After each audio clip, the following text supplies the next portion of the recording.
Now, Facebook touts its effort to review and take down posts that violate its policies. That's key there, its policies. The company says it has 15,000 content moderators keeping tabs on an estimated 300 million posts per day. Facebook says its moderators speak more than 70 languages, and that Facebook users, though, post in more than 100. There's a key gap there, isn't there? Zuckerberg told U.S. lawmakers in March that the system worked pretty well.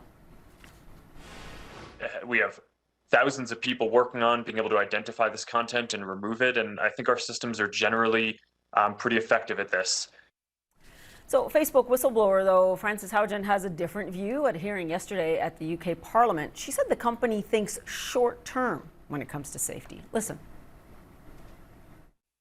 I was shocked to hear recently that Facebook wants to double down on the Metaverse, and that they're going to hire 10,000 engineers in Europe to work on the Metaverse. Because I was like, wow, do you know what we could have done with safety if we'd had 10,000 more engineers?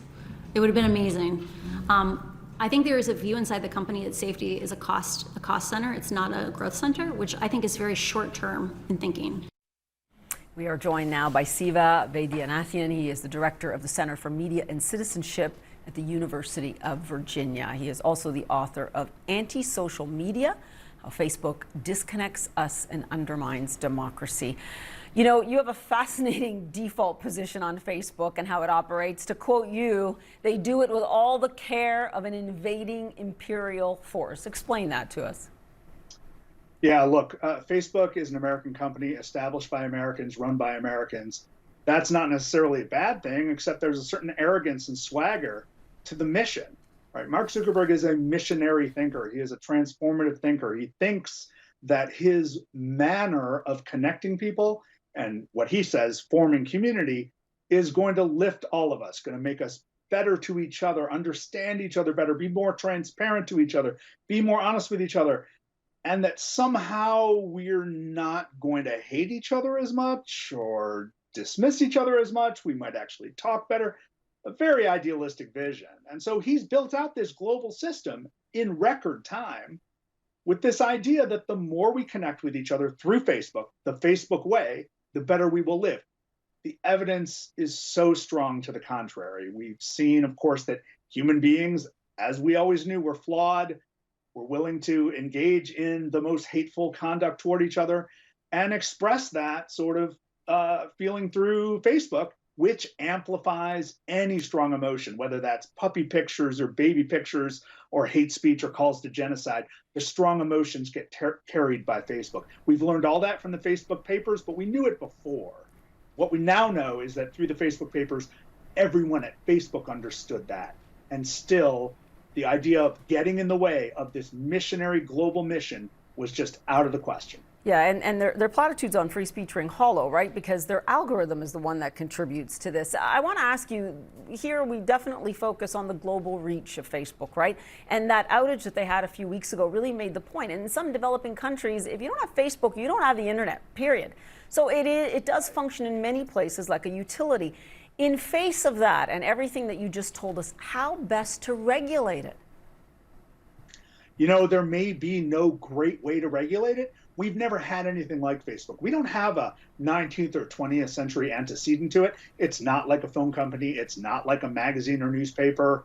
You know, it's not like Standard Oil, right? There's no toolkit from the 20th century we can bring forth into the 21st to deal with something that somehow touches, connects, affects 3 billion people. That's out of 7.6 billion humans, right? Nothing has ever reached that number of people in more than 100 languages, maybe 110 languages. The very notion that we could even expect Facebook to effectively manage itself or effectively scour its platform for hate speech or calls to violence, right? That's a bit naive. It's just not possible. It's possible to do better than Facebook's done, but it's impossible to imagine a Facebook system that really enhances life and doesn't contain these really toxic elements. I don't see on the current list of considered regulations anything that strikes at the heart of Facebook, because the problem with Facebook is Facebook. It's how it was designed. It was its global ambition. And it was this notion that it amplifies things with strong emotions. If you were to unwind any of those things, you could solve the problem. But if you were to unwind any of those things, Facebook would not be Facebook.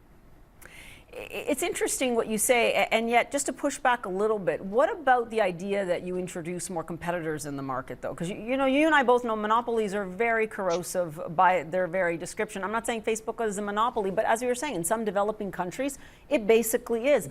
You know, I was interested that in the latest results, the Achilles heel of Facebook is actually, in a small way, Apple. So do you think that that would solve some of these problems? Okay, so remember, the most acute problems that Facebook causes are in those places where people are most dependent on Facebook. Now, there's no real antitrust intervention that would change that. Facebook has developed a program through which it gives away data to people who can't afford to pay for data on their phones. It's a program called Free Basics, and it was established to try to connect that last billion people to Facebook in the poorest countries in the world. And none of those people are using Apple iPhones, by the way, right? They're all using much less expensive phones, mostly Android-based phones. So anything Apple does doesn't really affect most Facebook users. Really, Apple only plays a role in the richer countries of the world. So we can put that to the side. But competition, you know, you really have to believe that competition actually makes companies behave more humanely, and I don't think we've ever seen that. There's lots of competition in the oil business. There's lots of competition in the tobacco business. Those businesses still do great damage to the world, right? There's no good oil company. So what you're going to have is, well, one big social media company or three big social media companies. They're all going to do the same thing. They're all going to treat everyone the same way. And by the way, we get competition all the time. People are always inventing the new social media platform, and nothing stands in the way of it, except that we are not interested, because we want to be where all of our family and friends are, and that's Facebook. The first mover advantage is with Facebook. And maybe the solution going forward, right, Shiva, remains with the users themselves and how they behave in the years to come. I have to leave it there, but thanks so much for your perspective. Appreciate it.